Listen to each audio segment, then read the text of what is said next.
Ondas del Misterio presenta.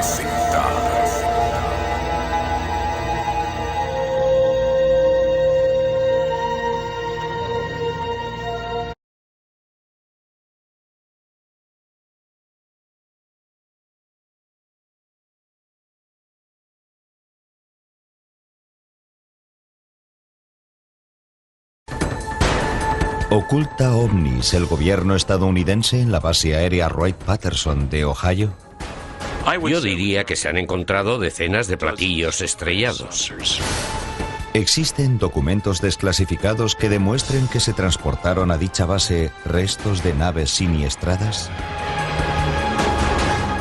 Según varios informes, se extrajeron entre 14 y 16 cadáveres de esa nave. Por primera vez en televisión, testimonios y evidencias del más alto secreto. Se me autorizó a levantar el secreto. Nunca he contado esto en televisión. ¿Existe una conspiración al más alto nivel para ocultar pruebas sobre el fenómeno ovni? ¿O estamos solo ante un mito más? No hay mejor lugar que la base Wright-Patterson para conocer toda la verdad en relación con los ovnis. Acompáñenos a conocer qué realidades se ocultan tras el Hangar 18, el almacén de ovnis.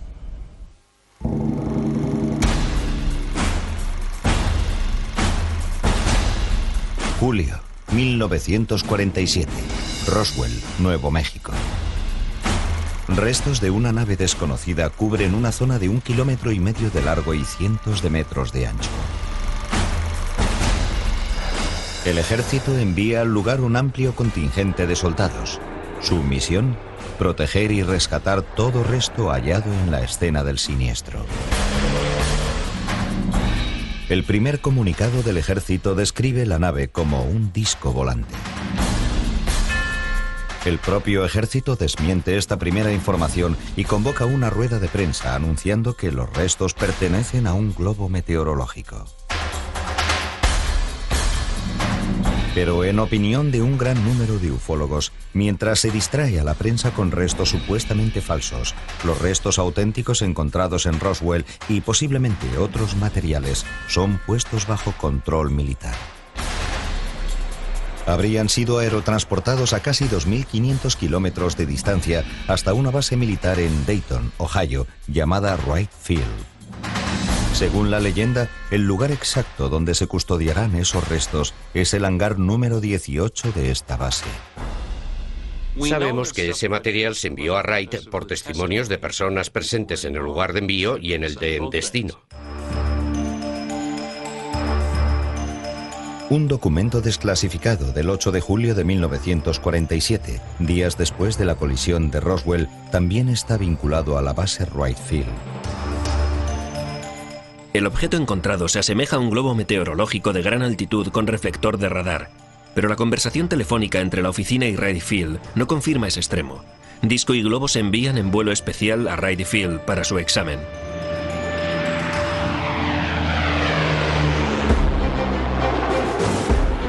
Poco después de la llegada de los restos de Roswell, se envía también a Wright Field para investigarlos a la última promoción de élite de la Academia del Ejército del Aire, la prestigiosa Air War College. Uno de estos aviadores de élite es un héroe de la Segunda Guerra Mundial, apodado Black Mac por su gran número de aviones enemigos derribados. Pero nada podía haber preparado a Marion McGruder ni a ninguno de sus compañeros para lo que estaban a punto de presenciar en Wright Field. Sus vidas cambiarían para siempre. Mi padre vio allí un metal muy flexible que se podía arrugar con las manos y recuperaba su forma inmediatamente. Un metal muy ligero que, sin embargo, se podía rasgar. Vio parte de los restos de lo que había sido una nave extraterrestre. Vio cadáveres. Y vio también un ser vivo. Un ser vivo de aspecto, según él, como infantil, muy delgado y de cabeza grande y largos brazos con 4 dedos.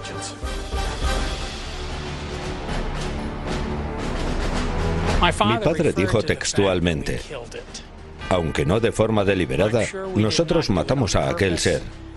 Dijo que se experimentó con él, pero que, evidentemente, no sabían cómo mantener vivo a aquel ente. Finalmente murió.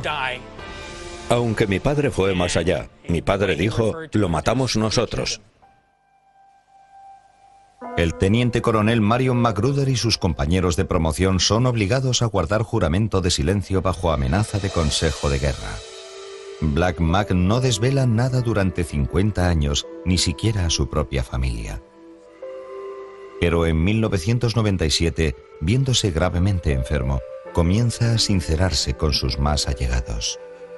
Le dije, papá, ¿no crees que ya es hora de que nos digas lo que sabes? ¿De compartirlo con nosotros? Él me respondió entonces que se trataba de un secreto terrible. Terrible por tener que cargar con él toda una vida, por tener que ocultárselo no solo a los suyos, sino al mundo entero.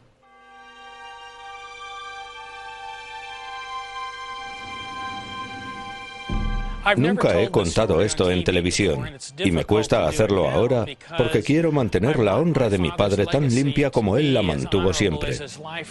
Pero también es muy importante para mí que se sepa que digo la verdad, una verdad sobre la que mi padre no albergó nunca la menor duda.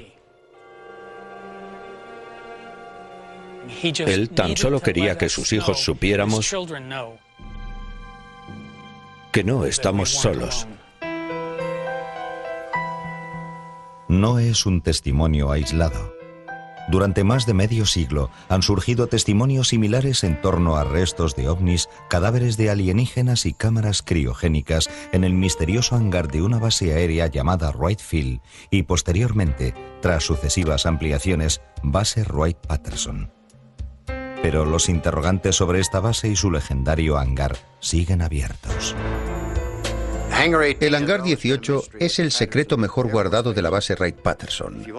Para conocer la verdad sobre aquella nave, sus restos y probablemente todo su historial documentado, la base Wright-Patterson es seguramente el mejor lugar donde encontrarla.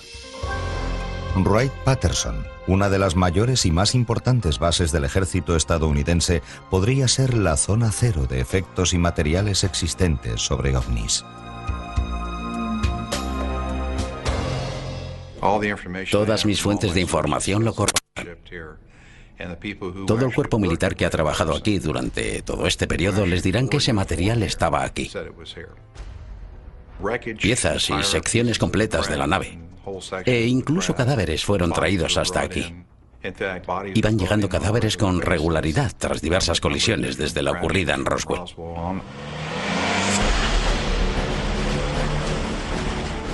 No solo se han enviado a Wright-Patterson restos de colisiones de ovnis. Entre principios de los 40 y finales de los 60, toda la documentación militar sobre ovnis se ha redactado en la base como parte del proyecto oficial de investigación ufológica llamado Proyecto Libro Azul. Wright-Patterson se ha convertido en una de las bases aéreas más citadas por los ufólogos. Sin embargo, la descripción oficial de la base es muy distinta. Lo que hace realmente única esta base es su proyección de futuro. ¿Cómo va a ser nuestra fuerza aérea del mañana? ¿Qué aviones pilotaremos? ¿Qué armamento llevarán? ¿Qué tecnologías se incorporarán a sus cabinas? El laboratorio de investigación de la Fuerza Aérea se encuentra aquí. La compra de aviones para nuestra Fuerza Aérea se realiza en nuestras oficinas. Supervisamos todos nuestros vuelos de prueba, toda nuestra ciencia y tecnología. Y las principales misiones de inteligencia realizadas en nuestro espacio aéreo.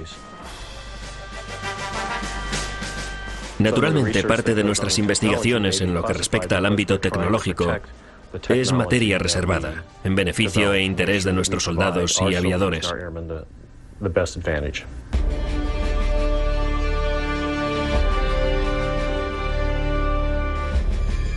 Hasta principios de los 90, casi toda la investigación aérea más avanzada la llevó a cabo la División de Tecnologías Exteriores, clave, según muchos investigadores, para entender el papel de Wright-Patterson en la historia de la ufología.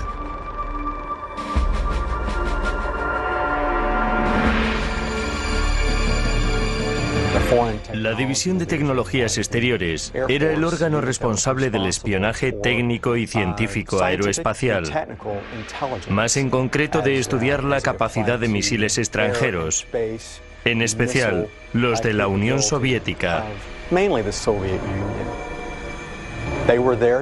Era pues un órgano preventivo ante posibles sorpresas tecnológicas, el órgano experto en armamento enemigo. Si en la base Wright-Patterson del Ejército del Aire se ha duplicado tecnología tanto soviética como alemana, ¿por qué descartar que se haya hecho lo mismo con tecnología extraterrestre? No tengo la menor duda de que se ha hecho.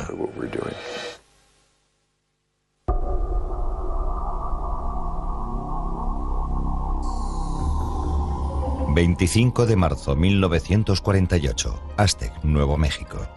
Un día corriente para los trabajadores de una planta petrolífera se convierte en un encuentro con lo desconocido. Al aproximarse a un cerro, un gran objeto plateado atrae su atención.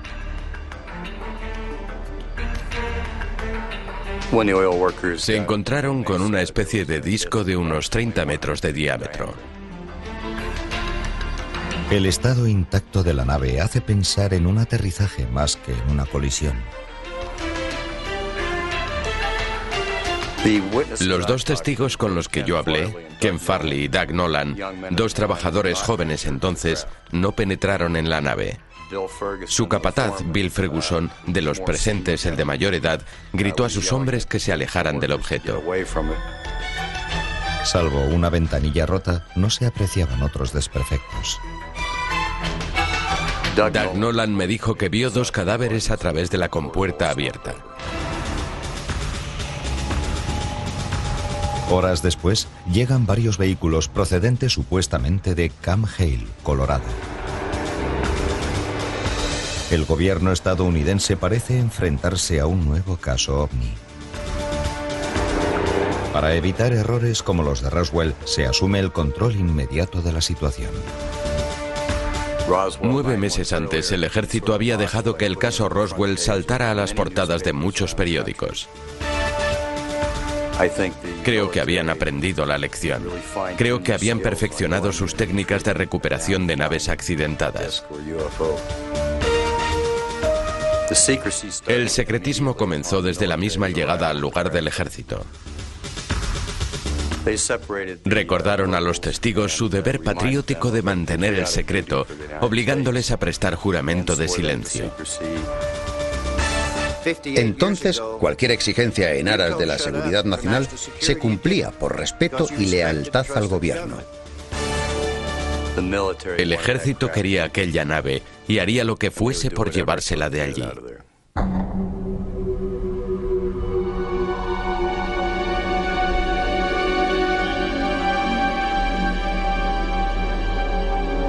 Según los testigos, se extraen de la nave estrellada unos 15 cadáveres semicalcinados de alienígenas. Nave y cadáveres son conducidos a un lugar seguro e inaccesible para los medios de comunicación.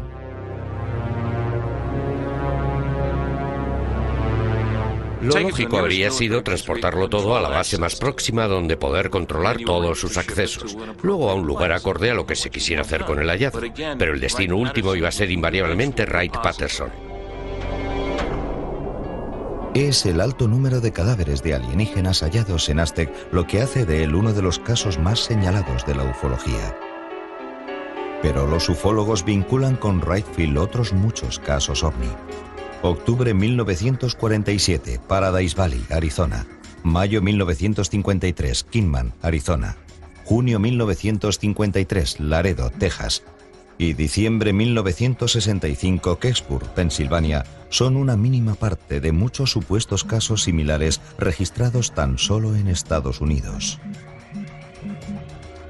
La estela de todos y cada uno de estos casos conduce siempre indefectiblemente al hangar 18 de Wright-Patterson. Wright-Pat era el depósito, una sala de espera donde aguardar el desarrollo de mejores tecnologías que permitieran un examen más preciso de ese material. Pese al gran interés e incontables publicaciones en torno al fenómeno ovni, no se confirmó oficialmente nada sobre naves extraterrestres en el hangar 18. Ese mutismo desvió a la postre la atención fuera de la base. Pero el interés por Wright-Patterson resurge en 1978 cuando el ufólogo Leonard Stringfield pronuncia un discurso en el MUFON, el simposio anual de ufología celebrado en Dayton, Ohio, muy cerca de la propia base Wright-Patterson. Leonard había realizado descubrimientos sin precedentes en este campo. Tenía incluso fuentes bien informadas que estaban facilitándole datos. Tenía testimonios sobre cosas que se habían visto o hecho no de una sola persona, sino de un buen número de ellas, cuya confianza Leonard se ganó. Confiaban en él porque sabían que no las delataría. Podían darle información y él podía contrastarla con otras fuentes para determinar qué hechos eran ciertos y cuáles no lo eran. Stringfield escribió varios libros sobre colisiones de ovnis y su posterior hallazgo. Muchas fuentes citadas no quisieron que publicaran sus nombres completos por temor a perder los puestos de alto secreto que desempeñaban.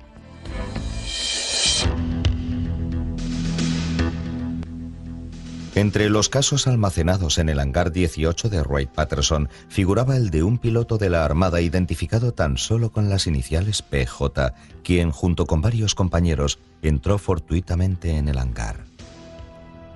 Durante 30 breves segundos vio un objeto en forma de disco de color metalizado de unos 5 metros de ancho por casi 3 de alto. No puedo confirmar nada más que lo que había allí. Según Stringfield, los pilotos fueron sorprendidos por los guardas y desalojados del hangar. Una vez fuera, llegamos a la conclusión de que nuestro gobierno había construido y quizá incluso puesto en funcionamiento platillos volantes.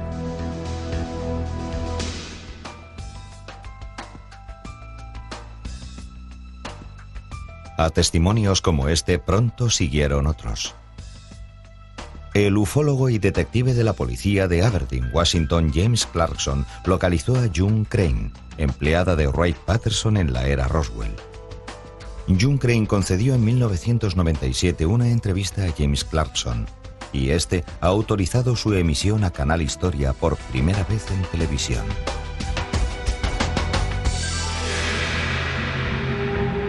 Ocurrió a principios de la década de 1950. Según los documentos facilitados por June a Clarkson, como mecanógrafa tenía acceso a información de alto secreto.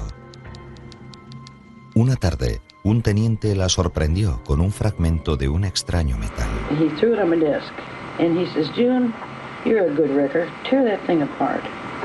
Break that up." And I took it and I bent it and I twisted it and I laid it back down, and it got right back the same shape. So it's fairly thick, but it doesn't weigh anything. But it had no weight at all. It was like a feather. I says, "Well, what is it?" And he says, "Piece of a spaceship." He said, "I just come back from New Mexico and I brought it with me." Principios de los años 50. Wright-Patterson es el centro de investigación y producción de la tecnología más sofisticada del Ejército del Aire y el más avanzado de América.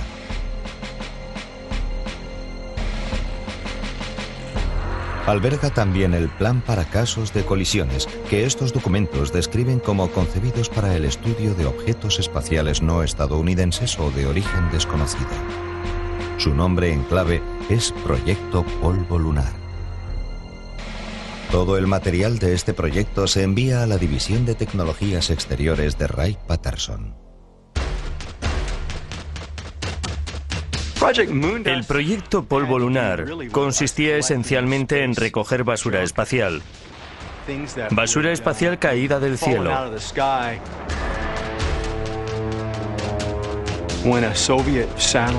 Cuando caía un satélite soviético, una pieza de un misil o un lanzador espacial soviéticos en una zona a la que podíamos acceder, nosotros teníamos que recuperar toda la cantidad de material posible para estudiar su composición, su estructura, componentes, etc. Con frecuencia traíamos hasta la base de Wright-Patterson restos de tecnologías extranjeras, tecnologías aeroespaciales y de misiles. A veces, más que restos, simplemente pequeños fragmentos si no encontrábamos nada más. La situación es la misma, vehículos perdidos o accidentados. Se aísla y acordona el lugar a conciencia, se recogen los restos y por último se miente para que nadie sepa lo que se ha hecho. Procedimiento estándar, lo mismo da si se trata de aviones o de platillos volantes. En Wright-Patterson trabajó una mecanógrafa, June Crane, quien pudo tener acceso a gran cantidad de información sobre misiones de localización de naves. Según Crane, su condición de empleada de la base le permitía acceder a informaciones de alto nivel, como expedientes clasificados sobre colisiones de ovnis. En 1997 reveló a James Clarkson todo cuanto llegó a su conocimiento sobre tecnología alienígena. Canal Historia emite ahora su entrevista por primera vez en televisión.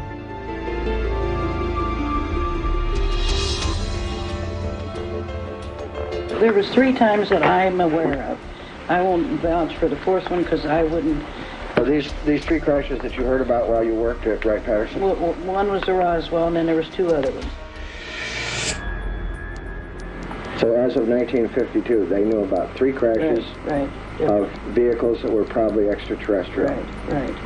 And then the one where they brought the 2 men into Wright-Patterson Air Force Base and put them in the icebox. I didn't see it because nobody was allowed to see it. Okay, when 2 little men... He called them little green men. Then he described them as a greenish blue. And they were 4 foot tall, and they were dead. And we're talking about non-humans. Non-humans, right. Según Clarkson, Crane no mencionó el asunto en 45 años. Había firmado un acuerdo de confidencialidad cuya ruptura se multaba con $10,000. Pero en 1997, Crane se decidió a hablar. En un email remitido a este programa, Clarkson cita palabras textuales de Crane. Tengo 72 años. ¿Qué van a hacerme? ¿Pegarme un tiro? ¿Encarcelarme? Creo poder afrontar ambos riesgos. June murió en 1998, pero su testimonio parece ratificar la presencia de cadáveres de alienígenas en Wright-Patterson. Y según muchos ufólogos hay más testimonios. Yo hablé con ciertas personas, de las cuales entrevisté a algunas, y todas me aseguraron que había cadáveres en Wright-Patterson, entre ellos cadáveres recogidos tras el incidente Roswell. La base contaba con instalaciones de almacenamiento refrigeradas para especímenes biológicos. Tenían un laboratorio para el estudio de antropoides, es decir, monos, simios, etc. Una perfecta tapadera, ¿por qué no?, para estudiar también seres extraterrestres. Otros datos sobre Wright-Patterson los proporcionan los trabajos de Leonard Stringfield, el ufólogo especializado en casos de colisiones de ovnis. La mayor parte de los testigos de Stringfield prefirieron guardar su anonimato o ser nombrados solo con iniciales. Uno de ellos, un exoficial de inteligencia, afirma haber presenciado la llegada a Wright-Patterson de cadáveres de alienígenas en 1953. Yo vi los cadáveres en Wright-Patterson. Estaba en el lugar y el momento indicados la noche que llegaron los embalajes a bordo de un DC-7. Stringfield entrevistó también a un oficial del Ejército de Tierra que fue testigo de la llegada a Wright-Patterson de otros 4 cadáveres en 1957.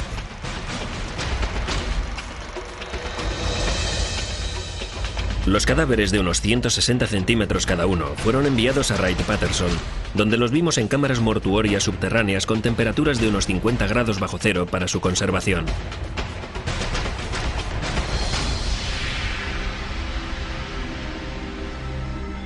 A pesar de la pasión de Stringfield por el tema, su negativa a revelar sus fuentes frustró a muchos ufólogos que se vieron así incapaces de contrastar plenamente los datos. La información de Stringfield interesaba a toda la comunidad ufológica porque se sabía poco sobre colisiones de ovnis. La ocultación de fuentes impedía a otros verificar esa información por sí mismos. ¿Por qué no iban a poder hacerlo? Estaban en su derecho.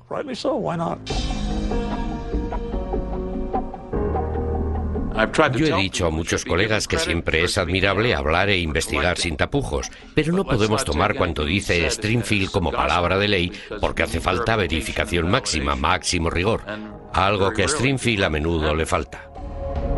Pero no todos sus testigos solicitaron anonimato. El prestigioso ufólogo Ted Phillips declaró ante Stringfield haber tenido acceso a fotografías que muestran detalles de algunos de los cadáveres de alienígenas presuntamente almacenados en Wright-Patterson.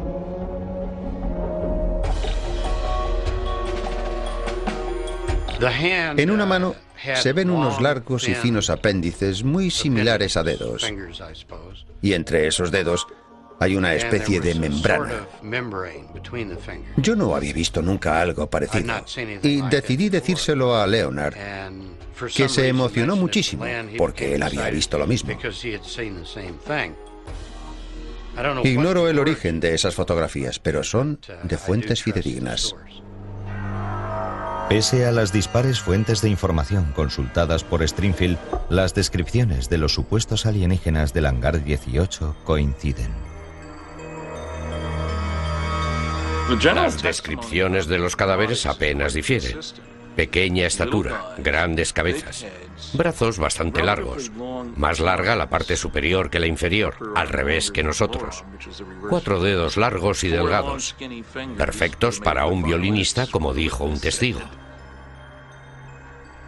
Boca semejante a una fina ranura, desdentada aparentemente.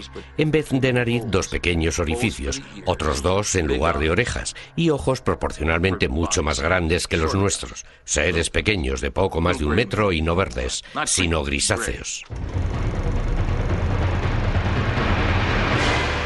Se cree que se mantuvo con vida a algunos de esos alienígenas, incluso hasta años después del hallazgo de la nave en Roswell. Y sin duda se les practicó toda clase de pruebas. Si tuvieron en su poder al ocupante de una nave extraterrestre, no dudarían en practicarle una autopsia para determinar sus diferencias fisiológicas respecto a nosotros, sus diferencias genéticas respecto a nosotros, además de otras investigaciones muy avanzadas. Esas pruebas, combinadas con resultados de pruebas practicadas a alienígenas vivos, darían lugar a un proyecto de estudio biológico fascinante. ¿Existe o ha existido un depósito secreto subterráneo para esos cadáveres? El secreto mejor guardado de Wright-Patterson es la vasta red criogénica necesaria para preservar esos cuerpos.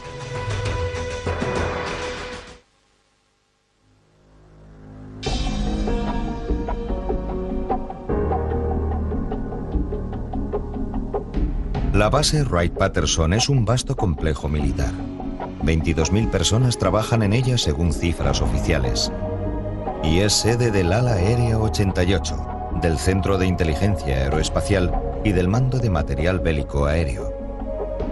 Pero desde la presunta colisión de un ovni en Roswell, Nuevo México, en 1947, rumores vinculan a esta base con el almacenamiento y estudio de restos de ovnis e incluso de cadáveres de alienígenas. El ejército niega estos rumores, pero varios investigadores aseguran que Wright-Patterson es lo bastante amplia y segura para guardar múltiples secretos.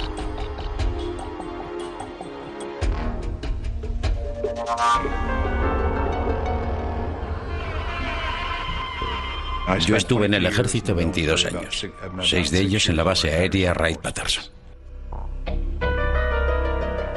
El escritor y capitán de aviación retirado Robert Collins trabajó como analista para la División de Tecnologías Exteriores, la unidad de la base que más se relaciona con la investigación ufológica. Su cometido oficial era el de analizar tecnologías soviéticas, pero también ha pasado años investigando los vínculos entre los ovnis y Wright-Patterson. En su libro Indesclasificables, Collins atribuye el misterio del hangar 18 a su vasta infraestructura subterránea oculta a los miles de ojos que frecuentan la base. La razón para no usar hangares, sino cámaras subterráneas para almacenar ciertos materiales, es la de mantenerlos a temperaturas criogénicas. Se necesita un lugar frío, un lugar seguro. Las cámaras subterráneas son el lugar idóneo. Y hay evidencias sobradas para creer que esas cámaras estaban ahí.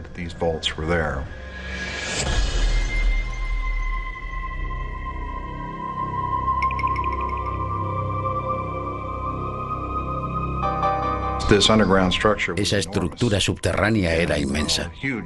Largas y enormes áreas de túneles conectaban sus cámaras. Hay como unas 4 cámaras de 30 por 30 metros. Sabemos que esas cámaras existen. La pregunta es, ¿qué había en ellas? Para mí no hay duda. El material hallado en Roswell y en otros escenarios de colisiones. Los testimonios sobre esa red subterránea se conocen desde hace tiempo, pero Collins aporta una visión más precisa sobre sus túneles, visión que ofrece un esquema de lo que puede existir bajo Wright-Patterson. No deberíamos hablar, según Collins, del hangar 18, sino del edificio 18. La estructura que encaja en sus descripciones es el edificio anexo, el número 23, antes conocido, según Collins, como hangar 23. Según mis cálculos y estimaciones, probablemente entre los años 1951 y 1953 trajeron una nave aquí. El suelo del hangar 23 fue levantado y la nave fue colocada en el sótano del hangar. Posteriormente se recubrió el suelo bajo el que estaba la nave. Y había una zona de cámaras en el edificio 18F con un túnel comunicado con el hangar 23. Aunque es posible que el edificio 23 fuera el hangar 18, la mayoría de las investigaciones han seguido centrándose en los túneles subterráneos.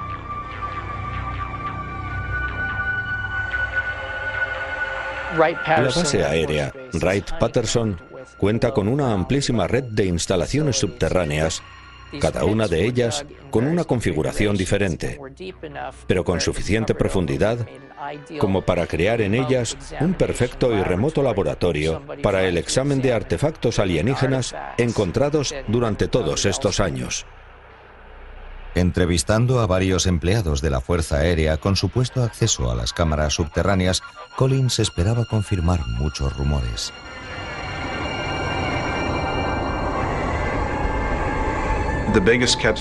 El mayor secreto de esas cámaras era la red criogénica necesaria para la preservación de los cadáveres, que entiendo debía ser forzosamente muy extensa.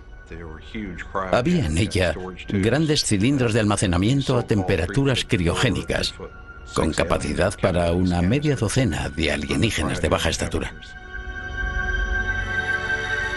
Quizá nunca se sepa qué se esconde bajo esta base aérea. La custodian las más altas medidas de seguridad. Sus cámaras subterráneas son terreno vedado para cualquier observador externo e incluso interno. Son secreto incluso para parte del alto mando, una de las materias clasificadas de más alto nivel de todo el aparato de gobierno de los Estados Unidos. Un memorando desclasificado de julio de 1947 muestra el interés del entonces director del FBI, Edgar Hoover, por una nave encontrada y su frustración por no tener acceso al caso.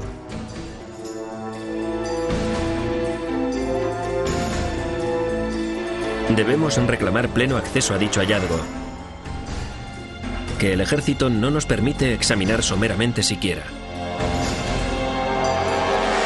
Esta memoria se redactó solo días después del traslado de los restos de Roswell a Wright-Patterson. Si ni el propio Hoover tenía acceso al hangar 18, ¿hasta dónde llegaba el secreto de Estado? En una entrevista con Larry King en 1994 en TNT, el senador Goldwater detalló su intento de visitar el hangar. Creo que en ciertas dependencias de Wright-Patterson se puede ver qué saben de ovnis el gobierno y la Fuerza Aérea. Informes sobre el aterrizaje de una nave se silenciaron.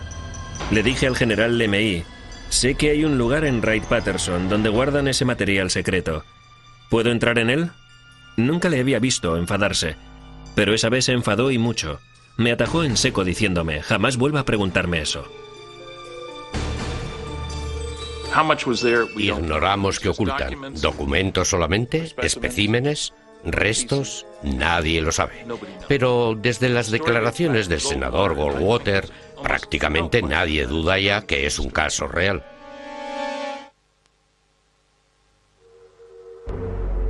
Existen planos, por fin desclasificados, bosquejos de lo que parece ser un platillo volante. Varios testimonios hablan de vehículos discoidales diseñados en la base de Wright-Patterson. Estos documentos de 1995 evidencian que el Centro de Inteligencia Técnica Aérea de Wright-Patterson inició la construcción de una nave discoidal llamada Proyecto Silverback. Era una nave de forma circular de unos 12 metros de diámetro, monoplaza, con capacidad para despegues verticales a unos 3.200 kilómetros por hora.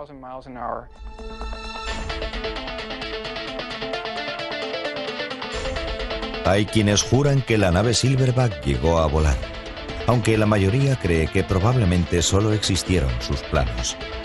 Pero este no fue el único ejemplo del interés del ejército en vehículos discoidales. 11 años más tarde, un piloto que pasaba por un hangar de camino a una reunión con su escuadrón, los Tigres Voladores, asegura que vio una nave de diseño similar. Warren Batch, un piloto al que le gustaba curiosear, iba caminando por los corredores de los hangares. Cuando llegó al 4, al área de carga E, se asomó a la puerta. Había un guarda, pero al principio no le vio. Se acercó al tren de aterrizaje para observarlo. Fue cuando el guarda le dio el alto, le pidió su identificación y le dijo que no podía entrar allí. Pero Warren Batch llegó a ver una nave gigantesca, según sus propias palabras, de unos 40 metros de diámetro y alzada al menos 4 metros del suelo.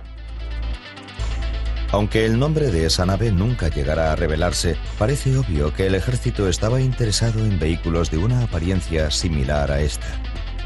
Siendo Wright-Patterson una base donde se ha reproducido tecnología extranjera, ¿es posible que algunos de estos avances fueran reproducciones de ovnis?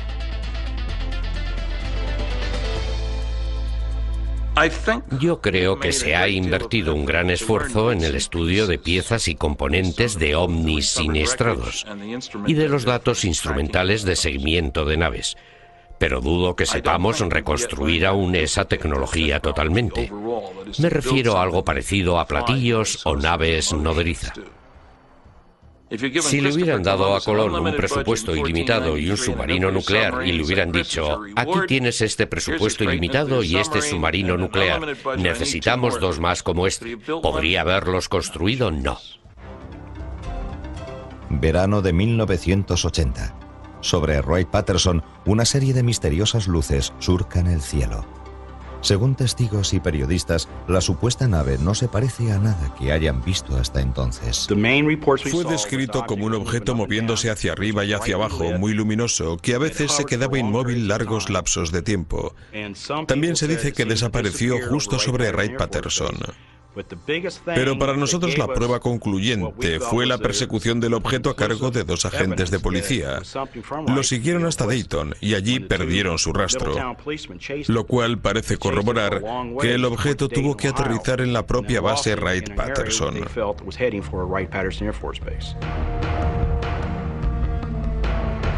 Charles Wilhelm, ufólogo y sargento maestre ya retirado, sospechó que el objeto podía ser un nuevo avión Harrier con el que se estaba experimentando en la base. Un avión británico con la movilidad vertical de un helicóptero y el empuje frontal de un reactor. Después de revelar sus hallazgos, el ejército se apresuró a ponerse en contacto con Wilhelm.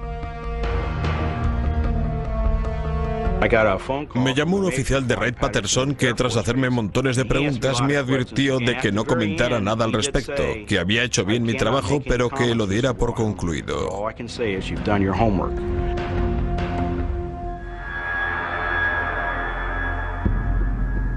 Por eso muchas de las cosas inexplicables que algunos ven en el cielo no tienen por qué ser naves de otros mundos.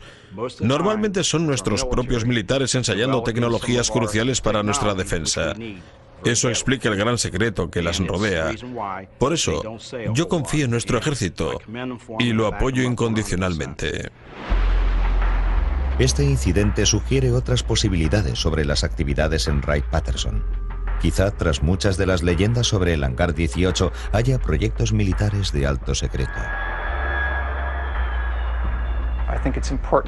Creo que es importante tener en cuenta que el gobierno, junto con la División de Contraespionaje de nuestras Fuerzas Aéreas, es el primer interesado en la difusión del mito ovni para desviar la atención de sus propios proyectos. Se quiere hacer creer que todo objeto volador avistado es de origen extraterrestre. Nosotros no podríamos copiar el diseño de esas naves. Se desinforma o confunde hablando de discos volantes, haciéndolos parecer innovaciones humanas. Es una tendencia en alza. Nada mejor para un gobierno que la desinformación a la hora de mantener un secreto.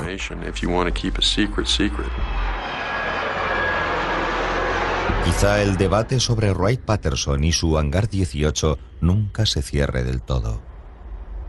Un 80% de la población está convencida de que en Wright-Patterson hubo restos de ovnis y cuerpos de extraterrestres que se estudiaron quizá hasta 1982, cuando se trasladó todo a otro lugar por los rumores y filtraciones. Fue justo cuando los comentarios sobre hombrecitos verdes y demás disminuyeron sustancialmente. Se conjetura que todos los proyectos militares relacionados con ovnis hayan podido ser reubicados en otra base secreta, el Área 51, un misterioso aeródromo en el desierto de Nevada. Se habría escogido el Área 51 por su remota ubicación. Dayton, Ohio, está en mitad de un núcleo de población importante, por eso el Área 51 sería una localización más idónea.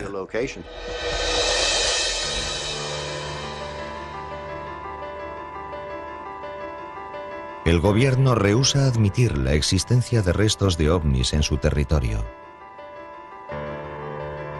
A pesar de ello, hay documentos oficiales en los cuales se indica que restos de misteriosas colisiones, como la de Roswell, fueron enviados a Wright-Patterson para su estudio.